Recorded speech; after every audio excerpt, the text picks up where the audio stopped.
Please welcome Patrick Aebischer. We are hitting a lot of boundaries in terms of planetary boundaries, human boundaries. You're getting to, moving into a different kind of species almost when we look at the cutting-edge scientific developments. How does GESDA, first of all, what is GESDA and how does GESDA look at this? Yeah, GESDA is really based on the realization from us scientists that we are living an incredible time of acceleration of science, of disruptive science, that will have a gigantic impact on probably our species, but also on our planet. And we have a hard time to have discussions, I would say, with the various stakeholders, especially policymakers and so on, so as to frame the utilization of those discoveries. And I think this is needed because science is now at the breakthrough of who we are. You can think about human augmentation, you can speak about the increasing longevity, you can increase about brain hacking, you can speak about a lot of things that may have, and that will have huge impact. So we thought it would be an important thing to do, and we were mandated by the Swiss Confederation. So GESDA is a foundation created by the Swiss Confederation, the Canton of Geneva, and the town of Geneva. And why do we do this in Geneva?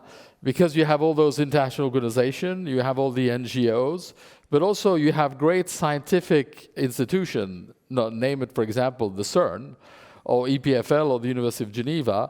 So you have this kind of credibility. And last but not least, I think you have the kind of Swiss neutrality that those kind of things would be difficult to hold in Beijing or Washington or somewhere else. So I think that's maybe one of the reasons why. But maybe one thing, and I'll stop there, people don't realize that in this city, some of the major discoveries took place. Let me just give you 3 or 4 examples. The first one is the discovery of what we call restriction enzyme. Those are the enzymes that cut DNA, that are the basis of biotechnology. They were discovered by a gentleman called Werner Haber at the University of Geneva. He got the Nobel Prize afterwards. But that was really the place.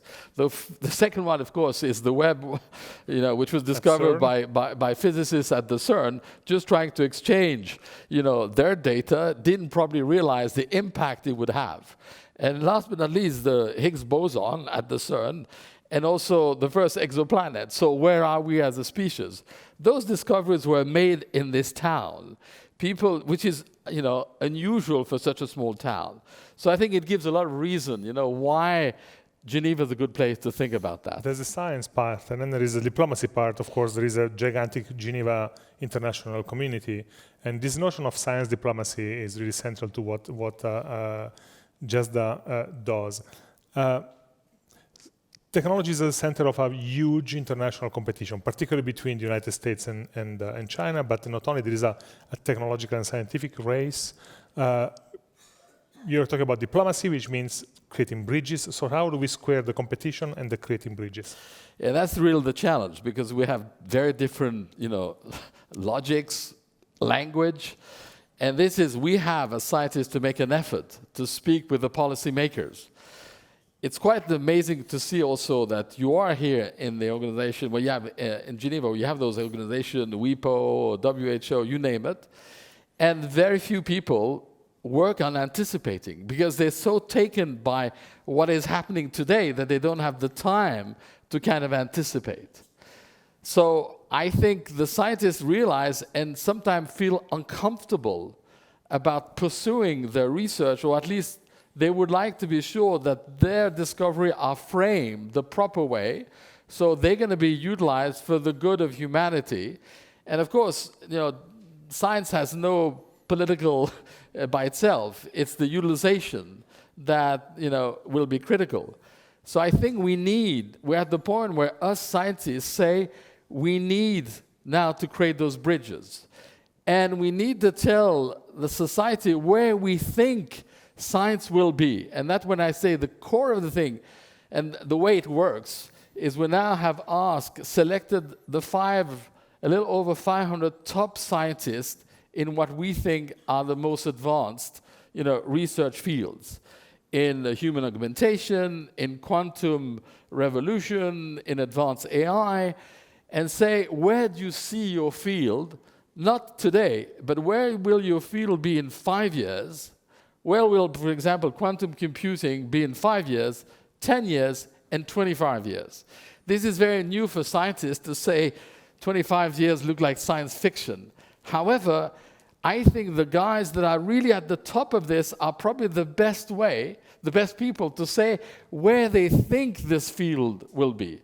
And that's what we do with this radar. Once a year, we have a map of science and technology in, again, trying to anticipate where those fields will be in 5, 10, and 25 years. And the idea is that this will be the raw material to discuss with what we call the diplomats or the science policy, so that they can anticipate and frame those discoveries so they are utilized the right way. So it's also a question of influencing policy in the right direction. So the radar is this thing here. It's the report that was published this year. Is supposed to come out every year. This one has 216 different scientific advances analyzed through that framework, 5, 10, 25 years. You can find some copies on the tables outside, and from my perspective, is also a great instrument for investing and for future investing. Let's talk about a couple of those topics. You mentioned about times quantum computing. It's really an important one in the report. Is also at the heart of a competition that GESDA, together with the X Prize Foundation, has launched a few months ago. Tell us why that's so important in terms of our way forward. So now, if you look at quantum computing, it's mainly in the hands of a couple of large corporations, as you know. And you know, it is also a problem. I think the general public should probably have also an access. And how are we going to use quantum computing? What does it mean, you know, privacy in the years of the quantum computing? So we've talked to the best experts to see where they think quantum computing will be in 5 and 10 years, and we want to use case. So the idea is to build something like the CERN of quantum computing. You could imagine building, for example, a quantum computing like you've done the CERN, based on a multilateral state organization. So again, to challenge and frame and be sure that the quantum computing utilization will be done the proper way, though, so that society, to some extent, has a take, like it had in the CERN. So I think this is a very good example. And to do this, we've launched, and you know, with the X Prize, came with us and fund the utilization case. What are the utilization case that we should now pick to use through a quantum computing system? And I think this is going to be an international competition financed by the X Prize. And by the way, the X Prize Europe now is in Geneva because of GESDA. Mm-hmm. So it gives you a very, you know, understandable thing, but the same thing can be applied for other utilization. So one thing is to identify where the science will be. The second is to try with the policy people, with the diplomat, to frame it. And the third is to have an impact fund to try to pick up a couple of utilization in the 4 areas that we have selected as probably the most relevant themes. Which are, the first one is, again, quantum revolution in AI. The second is human augmentation. So, for example, human augmentation, one key area, as this is close to my field of research, is aging. So, you know, we start to understand the molecular basis of aging. So it is not unthinkable that we could significantly increase the life expectancy of our species to the 120 or 150 years. But what does that mean as a society, you know, to have not 3 generations, 4, but maybe 5 or 6 generations working together? How will that be, you know, what will be the impact, sociological impact of this? Those are the kind of things that we have to look at, I think, early on. Human augmentation, memory, for example, you know, vision of the infrared. You can imagine many things. Chimeras. There are now research on mixing, you know, human brain cells with primate brain cells. So do we want to create an intermediate species, for example, that would be kind of a no, a robot, a living robot for us as a species. So all those kind of things, we just tell people that they are conceivable, but the question is, we should probably frame them and to know those that we want. And we would like, through this impact fund, to in fact promote the ideas or the project that could have a positive impact. So the third one is eco-regeneration and geoengineering. Obviously, in this climate change, this is key. How far, scientists are working on the ocean, modifying the climate, capture, CO2 capture, and you name it.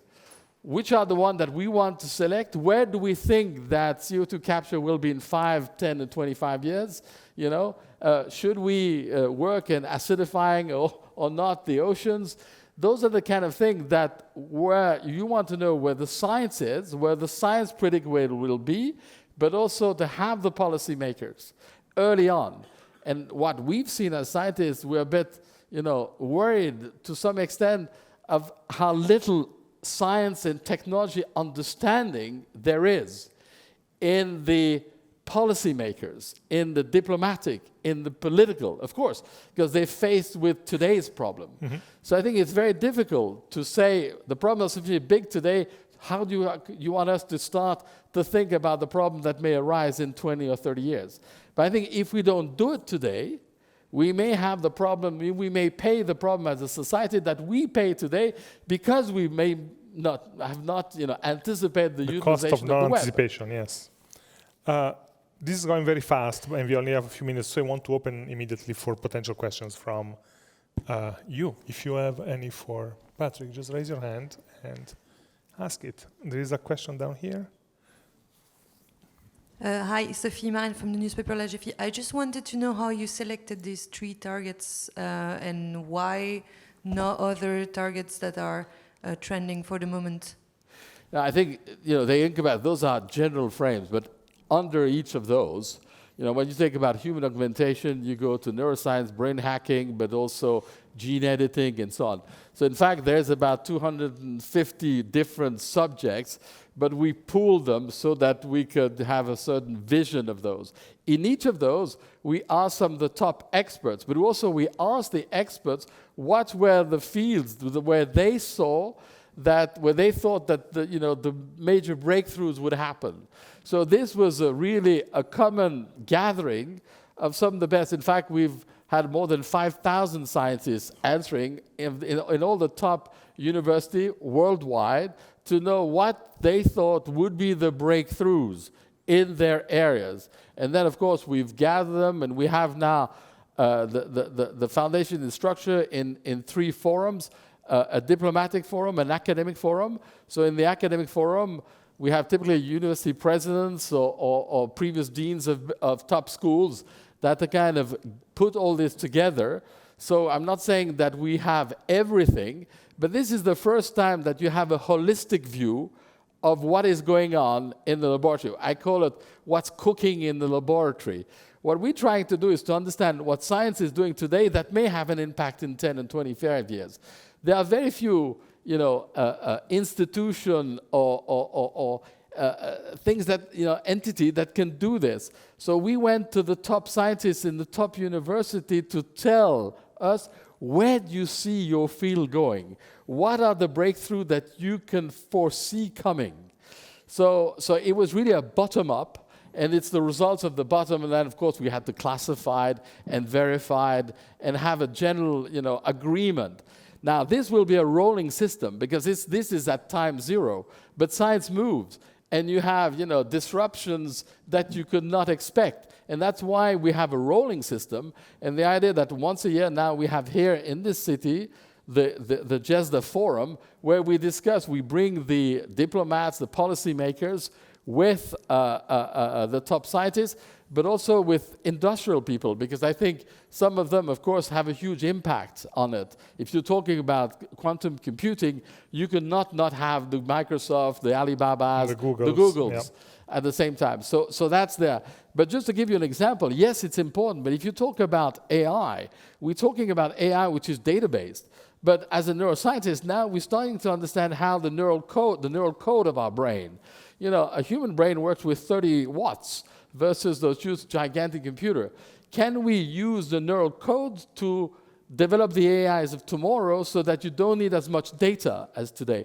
This is what we call, we try to anticipate where neural code-based AI will be in 5 to 10 years so that maybe the Googles will be disrupted. That's really, because you know, science is always disrupting. It's what we are all about. It's pushing the boundaries, but often we do not anticipate sufficiently the consequences of those disruptions. By the way, it's also an incredible, I'm an investor. Of course, this is, as Bruno said, it's a great way to look where the world is going, where the investment may go, you know, for the good of our species. So I would also, you know, very much encourage you to look at it. The financing of that institution, the financing of the budget, and So, who are the person financing it? Okay, so it's the Swiss Confederation. So this was the first 3 years they gave us as a way to test. And this is the Federal Council, the 7 ministers of Switzerland. It's extremely, it's the second time they did a foundation. So it's financed by now for the next 10 years by the Swiss Confederation, by the Canton of Geneva and the town of Geneva. And now we have big philanthropic support that comes. So we take only resources from philanthropic, not from industry-based, so as to keep as much freedom as we want. However, in the impact, this is very different. You need the industry to be part of it. So those are big foundations that match. Today, the foundations have matched 2x versus the public money that was put by the Swiss Confederation, and we hope to have now soon a budget of about 30 million a year. 30 million a year. Patrick, you mentioned before, just to close, your own field of research, but you're kind of a sort of polymath in many ways. What surprised you most from the results of this piece of research? To some extent, is how close quantum computing is. I think, you know, and when you talk to become a reality, you mean? Yes. Yeah. You know, I think this is something really coming. That will have a major impact on what we are. Of course, I think I'm a bit biased there, but I think neuroscience, you know, I think, can we understand the base of consciousness? Can we crack the code? Those kind of things are coming. Can we, you know, in fact, we're doing it already. You know, there's a disease called amyotrophic lateral sclerosis. It's called locked in. We can start to read, by putting electrodes, people's thoughts. So I think for me, brain hacking, for example, is probably not so far. So again, it's something that you want to do for people who are locked in. How far are we ready that each of us, you know, that somebody can read in your mind? Those kind of things. So it's always this ambivalence of being fascinated by the power of science and also asking yourself, how far are we ready to go with science disruption? The attraction of science allowing us to break through the boundaries, but then without really thinking what is on the other side. There's a certain vertigo, and I think this is, again, because I think we're at a time where scientific disruptive discoveries are exponentially, exponential. So, I think this is the time. So if we don't do this, I would be concerned about the future of our species. So I think we have to have a common understanding of what we are as a species, what defines us from intelligent robots. You know, are we ready to push ourselves as a species in terms of our capacity? And how far are we ready to spoil the planet we are in to kind of continue?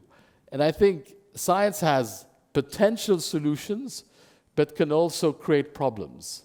And I think it is, I would say, time for scientists to get out of the laboratories and participate to this dialogue.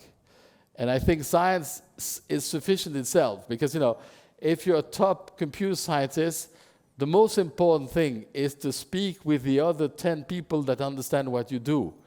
And that's what you really want. And sometimes you forget to think sufficiently about the consequences of your discoveries. So I think there's also today in science a realization that we cannot do this in our ivory tower, but we have now to create the bridges with the society as a whole, and that's where policymakers need to be at the table, or we need to bring together the policymakers and the top science so as to see where we want to go as a species.